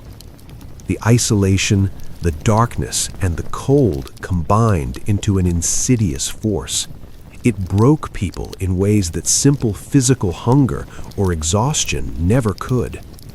The enduring mystery is how this crucible shaped the minds of those who lived through it. How did 4 or 5 months of pervasive shadow alter their dreams, their temperaments, and their very sense of self? We know today that seasonal affective disorder, SAD, must have been rampant, though they had no clinical name for it. They simply called it the long melancholy, or cabin fever. We know from the elevated suicide rates in coroner records from frontier winters that not everyone survived the psychological siege. But here is the crucial truth. Most people did. They endured the crushing weight of the dark, the biting cold, and the fitful, broken sleep, and they emerged on the other side. And then, with a resilience that borders on madness, they did it again the next year, and the year after that. Perhaps the human spirit is not unbreakable, but rather flexible, capable of bending under impossible pressure without snapping. Or perhaps people did break, but they learned to function while broken, finding small, jagged shards of peace in circumstances that should have been unbearable. And then, finally, the equinox turned. When spring finally broke the winter's back, the change was violent and dramatic. Diaries from the era speak of grown men weeping with relief at the sound of water dripping from the eaves, the sound of the thaw. They describe children running barefoot into the mud, refusing to come back inside, and adults standing in the midday sun with their faces upturned like sunflowers, drinking in the light they had been starving for. As the days lengthened, the sleep patterns slowly normalized. The second sleep merged back into one continuous night. The intense telepathic bonds formed in the claustrophobic bunkhouses began to relax, though they never completely dissolved. People moved out of their cramped winter quarters, airing out mildewed blankets and dismantling the elaborate insulation systems of rags and straw they had constructed in their panic. Summer would come, brief and hot, followed by the gold of autumn, and then the first frost would coat the grass, reminding everyone that the cycle was resetting. And they would begin the preparations once more, knowing exactly what was coming and knowing exactly what it would cost them. Yet they stayed. The winter sleep culture of the frontier was born of brutal necessity, but it became something more. It became a shared trauma and a shared triumph, a collective experience that revealed both the terrifying fragility and the granite-hard resilience of the human capacity to rest. Reflections on mystery. As we drift deeper into our own night, perhaps we should carry these mysteries with us. Think of the heated river stones wrapped in precious silk, a gesture of desperate tenderness. Think of the death-sleep nights, where families huddled under mounds of quilts, unsure if they would wake. Think of the shared dreams in the crowded bunkhouses and the strange sleeping alcoves that defy architectural logic. And think of those 15 hours of darkness and the silent, secret lives lived within them. These are not just historical curiosities. They are windows into human adaptability. They show us our species' incredible capacity to manufacture meaning and survival strategies in impossible corners of the world. The frontier sleepers didn't just endure, they improvised. They borrowed wisdom from indigenous neighbors. They invented new architectures of warmth. And against all odds, they found rest. It was not comfortable rest. It was not peaceful. But it was enough. It was enough to fuel the body for one more sunrise. And in that survival, in those stolen hours of sleep against the odds, there is something profound. It is a testament to the stubborn determination of human beings to dream, even when the world is dark and frozen. The heated stones speak of love amidst brutality. The death-sleep nights reveal a clear-eyed acceptance of mortality. The shared dreams show us reaching for connection when the physical world offers nothing but isolation. The underground pits tell us we were willing to try anything, no matter how bizarre, to survive. These mysteries remain soft and distant as falling snow. We will never fully know what it felt like to be there. But as we surrender to our own warm, safe beds tonight, we can honor those who slept in the cold. They slept, they woke, and they survived. And because they did, the map was drawn and the West was won. But as morning light finally breaks across the frozen landscape of our journey, let us turn our attention to a different kind of winter sleep. Let us move from the sod house to the suite. Let us look at sleep experienced in relative warmth, in imported comfort, behind doors that locked and windows made of plate glass. While the vast majority of frontier dwellers shivered in drafty cabins, a tiny fraction of the population enjoyed privileges that seemed almost obscene by comparison. Yet even their sleep was touched by the frontier's cold hand. Even wealth could not entirely insulate a person from a Wild West winter. And in the contrast between the tycoon and the trapper, we find the full shape of frontier life. Let us go to Denver. By the early 1890s, the newly constructed Brown Palace Hotel stood as a monument to civilization's conquest of the wilderness. It was a cathedral of red sandstone and gold, welcoming guests to rooms that promised a level of comfort unimaginable to those living just a few miles outside the city limits. The hotel's sleeping rooms were furnished with brass bedsteads shipped. It was a cathedral of red sandstone and gold, welcoming guests to rooms that promised a level of comfort unimaginable to those living just a few miles outside the city limits.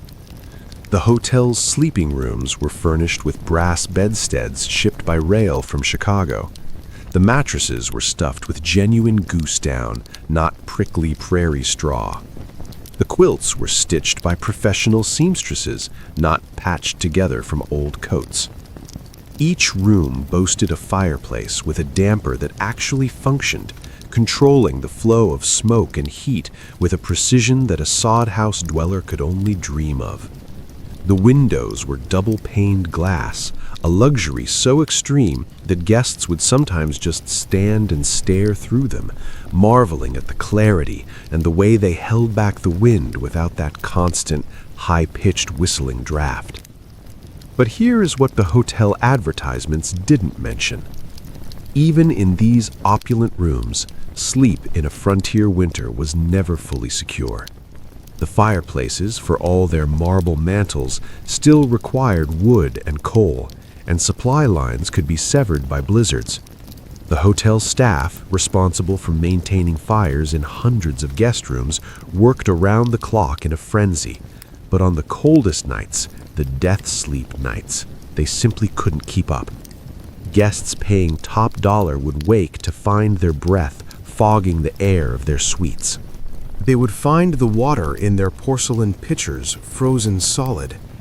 They would see fern-like frost patterns blooming on the inside of those expensive double-paned windows. One guest, a railroad investor from Boston, wrote in his diary about waking at 3 a.m. to find his room cold as a tomb, the fire having died while he dreamed. He rang for service, another luxury, having someone to ring for, but the night staff was overwhelmed. Every room in the hotel was freezing simultaneously. He waited an hour, wrapped in every blanket from the bed and his heavy overcoat besides, shivering in the dark until a weary bellboy finally arrived with a bucket of coal to restart the grate. The investor wrote later, "I thought of the miners I had seen that afternoon, sleeping in their crude shelters up in the foothills, and I felt both ashamed of my complaints and terrified to realize how thin the wall truly is between comfort and freezing. Strange that we should all be in the same territory, yet living in such different winters. This awareness, this peculiar, guilty consciousness of the divide, runs through many accounts of elite frontier sleep. The wealthy couldn't help but know what conditions were like beyond their double-paned glass.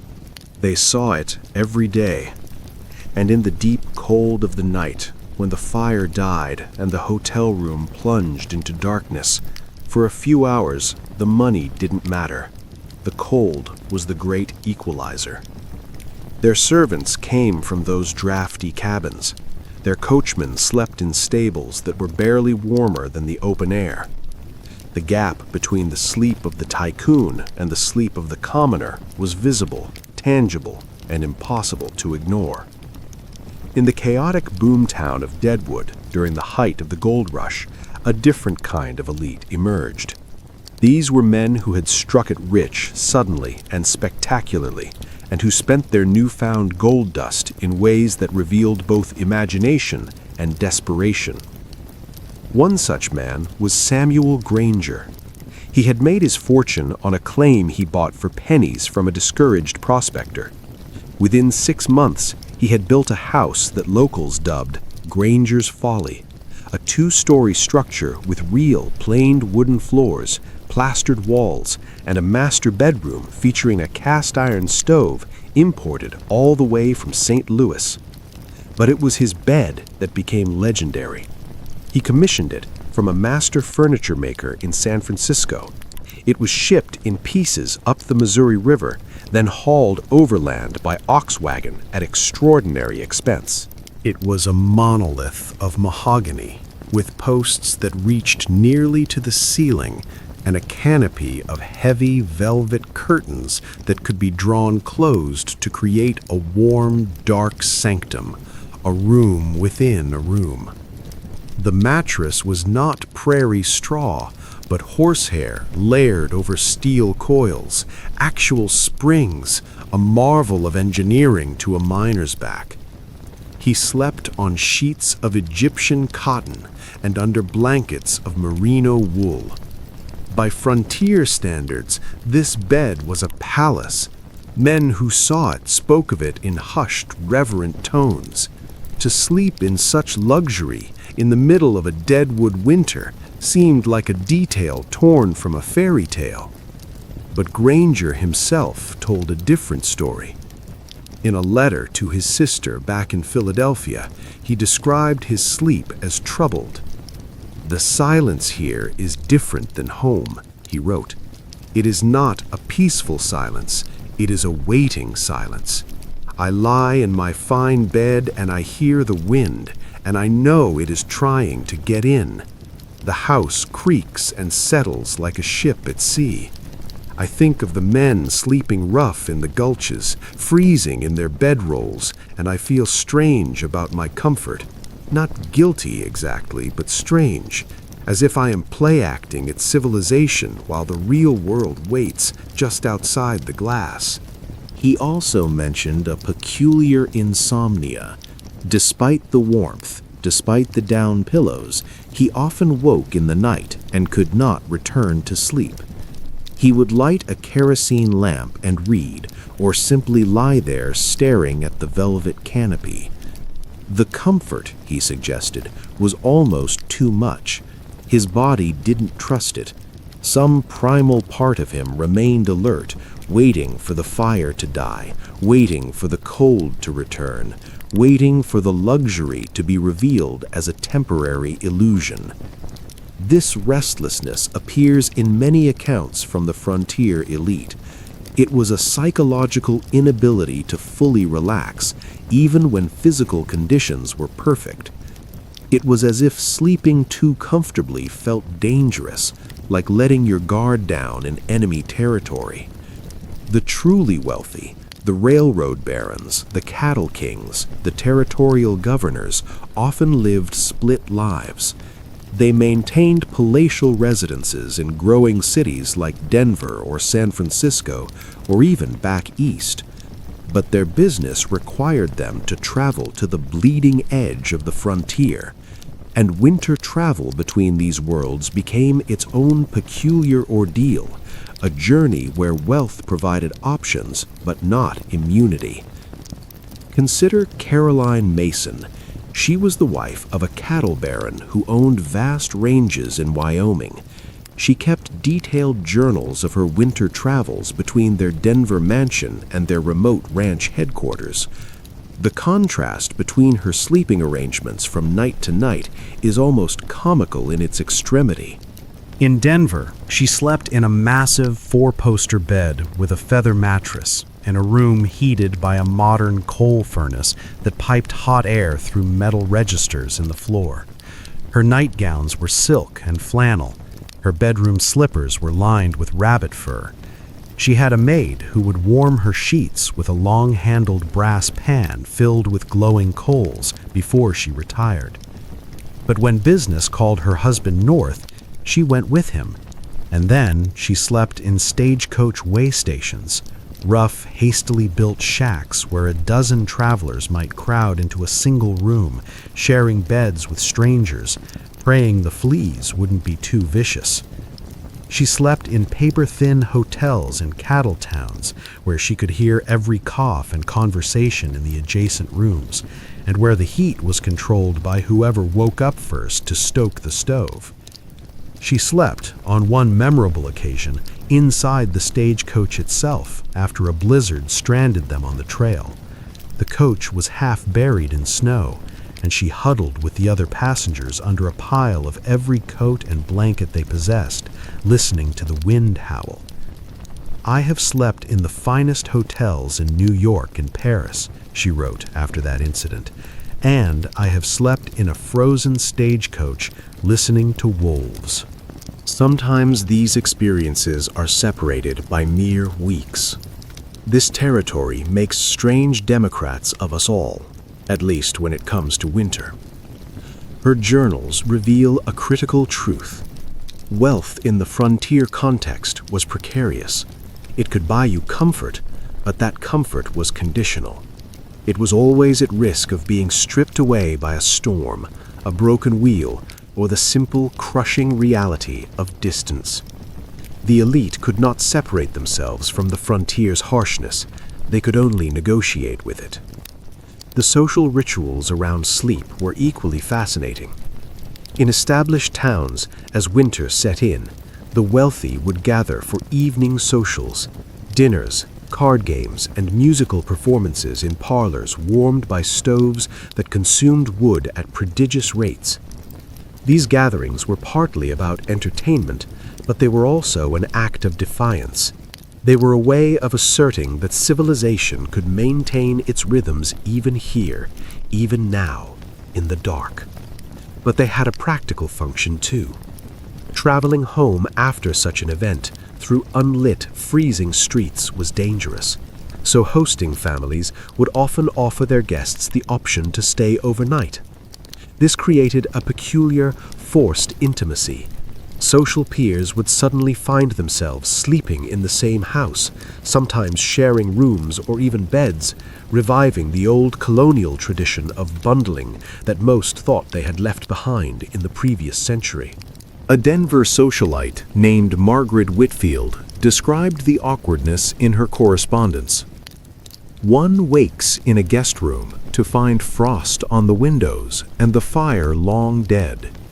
Then one must make one's way downstairs in yesterday's evening dress, slightly rumpled, to join the hosts for breakfast.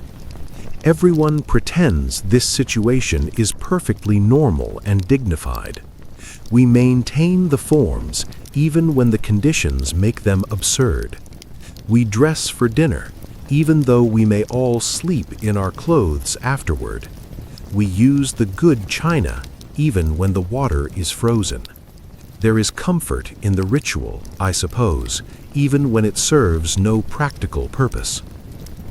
This performance of civilization was central to the elite identity. Sleep was part of the performance. You were supposed to retire at a respectable hour. You were supposed to have privacy. You were supposed to wake refreshed. The fact that the weather often made this impossible didn't stop them from pretending. Finally, the architecture itself tells a story. In the grand Victorian houses that survive from this era, the bedrooms are revealing. They are almost always on the upper floors. This should have made them warmer as heat rises, but it also made them more exposed to the biting wind.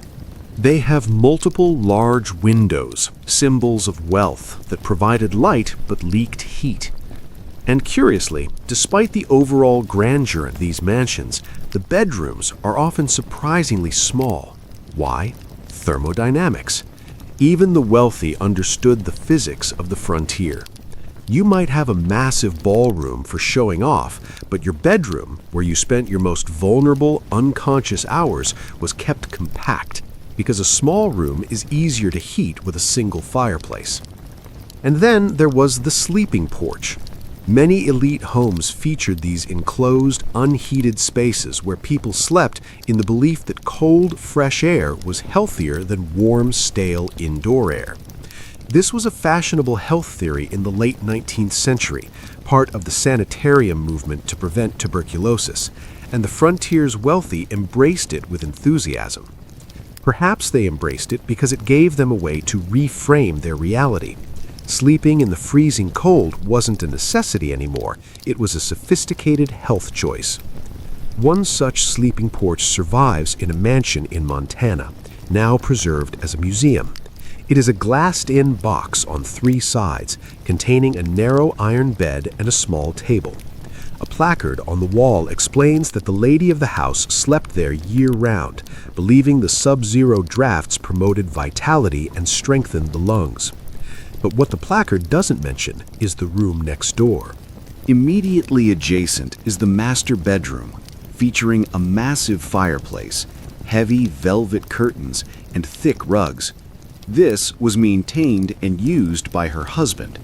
They slept separately, he in the comfort that money could buy, she in the cold that nature provided, each believing they had made the correct choice for their survival.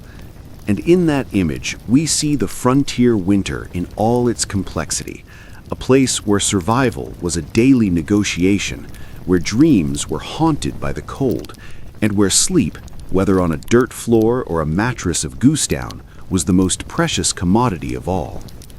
Modern visitors to historic homes often find this baffling. Why would the wealthy choose to sleep in the cold? But it speaks to the Victorian obsession with constitution. Comfort was viewed with suspicion. A little bit of suffering was believed to stiffen the spine. But here is the crucial difference. The elite could afford to make these choices. For them, the cold was a health fad. For the poor, it was a sentence. The servants' quarters in these elite frontier homes present their own quiet, sad contrast. While their employers slept in rooms with roaring fireplaces and heated linens, domestic workers were typically housed in uninsulated attics, damp basements, or separate outbuildings where the winter conditions were barely an improvement over the crude cabins of the first settlers. Consider the letters of Mary Chen, a cook who worked for a wealthy mining family in Sacramento, but traveled with them to their summer ranch in the Sierra Nevada foothills. When winter came early, the contrast became brutal. The family's bedrooms were sanctuaries of feather beds and heavy wool curtains. The servants' quarters were a converted hayloft in the barn, drafty, smelling of livestock, and bitterly cold. She wrote to her sister in San Francisco, "They do not think of us as feeling the cold the same as they do, or perhaps they think of it but find it inconvenient to remedy. I share a narrow bed with 2 other girls just for the body heat. We sleep in all our clothes, coats included. In the morning, the water in the porcelain basin has frozen solid, and we must melt it over a candle flame before we can wash our faces. Then we go downstairs to serve them breakfast in the warm dining room, and they complain if the eggs are not piping hot." This matter-of-fact description of inequality runs through many servants' accounts. There is rarely revolutionary anger in these writings. More common is a kind of weary, frozen acceptance. The wealthy sleep warm, the poor sleep cold, and that is simply the law of the land. But occasionally, the frontier intervened.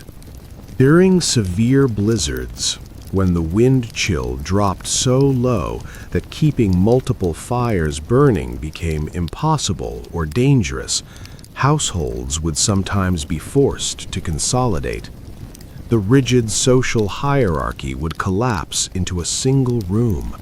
The family and the servants would crowd into the drawing room or the kitchen, where the largest hearth could be maintained against the storm. These emergency situations broke down barriers in ways that were both necessary for survival and deeply uncomfortable for everyone involved. A territorial judge's daughter described such a situation in her diary during the Great White Death Storm of 1882. Her household was trapped for 5 days. "We all slept in the drawing room," she wrote. "Our mattresses were dragged down and laid on the floor in a circle around the great fireplace. Father and mother, my sisters and I, and also our cook, Mrs. Patterson, and our housemaid, Annie. The first night was strange beyond words. We did not know where to look or how to behave. But by the 3rd night, the pretense had vanished. We were simply human beings keeping each other alive." She continues with a touching revelation. "I learned that Annie snores. I learned that Mrs. Patterson prays aloud in a whisper before sleeping. These small intimacies would have been unthinkable before the storm." When the weather cleared and normal arrangements resumed, everyone seemed relieved to return to their proper places. Yet something has shifted. I cannot see Annie now without remembering her lying beside us in the firelight. We are not equals, but we are no longer strangers. The children of the frontier elite carried their own peculiar burden. Many were sent east for education, sleeping in the steam-heated dormitories of New England boarding schools. But those who remained experienced a strange duality: comfort inside the home mixed with a piercing awareness of the broader, brutal reality outside. A boy named Thomas Everett, the son of a successful mine owner in Colorado, wrote a school composition about his winter nights that captures this guilt perfectly. At home, he had a bedroom to himself, a privacy most frontier children never knew. His father had installed a small pot-belly stove in the corner of his room, and he slept under a down comforter. But he wrote about lying awake, listening to the wind screaming off the peaks, thinking about the miners who worked his father's claims, sleeping in crude, drafty barracks up at the timberline. "I feel guilty for my warmth," he wrote with the stinging directness of childhood. "I feel guilty enough to want to give it up, though I do not." Does this make me weak? Father says we have earned our comfort through risk, but I did not risk. I was simply born into the warm room. This consciousness, this survivor's guilt of the privileged, threads through the history of the West. They were raised to understand that their warmth was an anomaly, an island in a sea of cold. As the frontier era matured into the 1890s, the gap widened. Towns became cities, infrastructure improved, hotels became standardized. The wealthy could increasingly buy their way out of the hardship, but winter remained winter. The cold still came, storms still trapped trains, and geography still enforced a kind of savage democracy. When you were caught on the trail between towns, your bank account could not summon a shelter that did not exist. There is a particular account that captures this beautifully. In January of 1888, a wealthy businessman named Robert Chandler was traveling from Cheyenne to Denver in a private rail car. This was the ultimate frontier luxury, a palace car with velvet sleeping berths, a dedicated porter, crystal glassware, and a coal stove. But then the schoolhouse blizzard hit. The train was stranded on the tracks in a whiteout so dense the engineer couldn't see the boiler of his own locomotive. The snow drifted over the wheels. The stove's coal supply ran out. The food ran low. For 3 days, Chandler, a master of the universe, and his wife sat huddled together under blankets, seeing their breath fog in the lavish, freezing air of their private car. They experienced exactly what the poorest sodbuster experienced, the terror that the heat would never return. His wife's diary from those days is striking. She describes the cold seeping into the velvet, the way the fine varnish on the wood seemed to crackle. "I understand now," she wrote after their rescue, "what it means to truly need. Before this, comfort was just my natural state, like air. Now I know it as something specific, something precious. I sleep differently now. I notice the heat of the bed. I am grateful for the heavy weight of the blankets. Perhaps this terror was a gift, though a harsh teacher it was." And this brings us to the core truth of our journey. The elite of the Wild West could build thicker walls. They could buy softer wool. They could hire servants to stoke their fires at 2 a.m., but they could not escape the season. The cold remained. The darkness remained. And sleep, for the tycoon and the trapper alike, remained a fragile thing, a daily negotiation with forces that did not care about net worth. In this, there is a kind of holy equality. Not in comfort, the differences there were real and profound, but in vulnerability. Everyone who slept in the winter frontier was, at some level, defenseless. Everyone closed their eyes, not entirely certain what the morning would bring. Everyone listened to the wind and wondered if the roof would hold. And in that shared uncertainty, we find something tender. A reminder that winter asks the same fundamental question of every sleeper. Will you wake? Most did, rich and poor, comfortable and suffering. They woke to another gray dawn. And in the simple fact of their waking, of their persistence through one more night, there is something worth honoring. And so we arrive finally at the end of our journey. The fire in our imagined hearth has burned low. The coals are glowing a soft, dying red. The darkness outside has perhaps softened toward the gray promise of dawn. Or perhaps you have drifted through this entire story in the timeless floating space that exists between waking and dreams. Either way, it is time to gather the threads of what we have seen and carry them gently toward rest. We began by asking what it meant to sleep when the world froze solid. We walked through drafty cabins where breath turned to ice on the walls. We crawled with Hugh Glass across the impossible prairie. We touched the mysteries of shared dreams, of heated stones wrapped in silk, and of the indigenous wisdom that understood the spirit of the winter. What emerges from all these fragments is something simple. Human beings are stubborn. They slept against all odds. They closed their eyes and surrendered to rest, not because they were superheroes, but because they had no choice. The body demands sleep. Life requires a pause. And so they found ways, however imperfect, however strange, to give themselves what they needed to endure. Think for a moment about the distance between their sleep and yours. You lie now, perhaps, in a room where the temperature is controlled by a thermostat, a device that would have seemed like pure sorcery to a frontier settler. Your walls are insulated with materials they couldn't imagine. Your windows are sealed against the draft. Your roof is solid.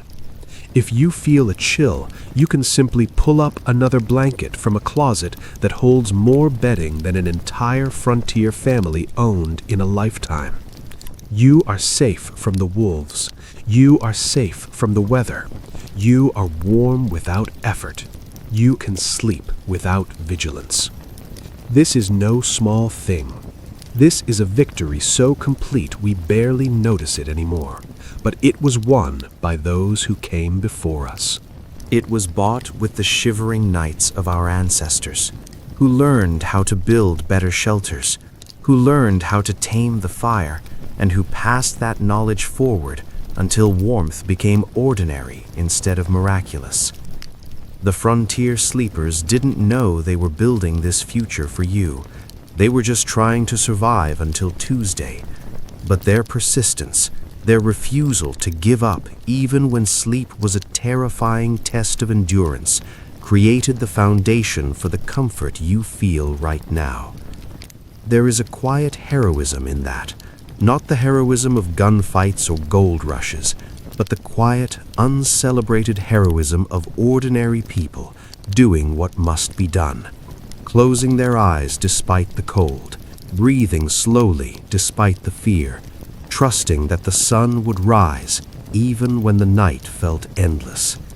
And the sun always did rise, pale and cold but present, and they would wake, stiff and tired, and begin again. We cannot truly know what their experience felt like. We can't know the bone-deep ache of a death-sleep night. And perhaps that is as it should be. Some hardships belong to the past. We can honor them without romanticizing them. We can be grateful for what they endured without wishing to return to it. Because it wasn't romantic. It was hard. It broke bodies and it scarred minds. But they found moments of grace within it. The comfort of another body sharing the quilt. The brief, sharp pleasure of a hot stone against freezing feet. The relief of waking to see the frost melting on the window pane. Small victories, but real ones.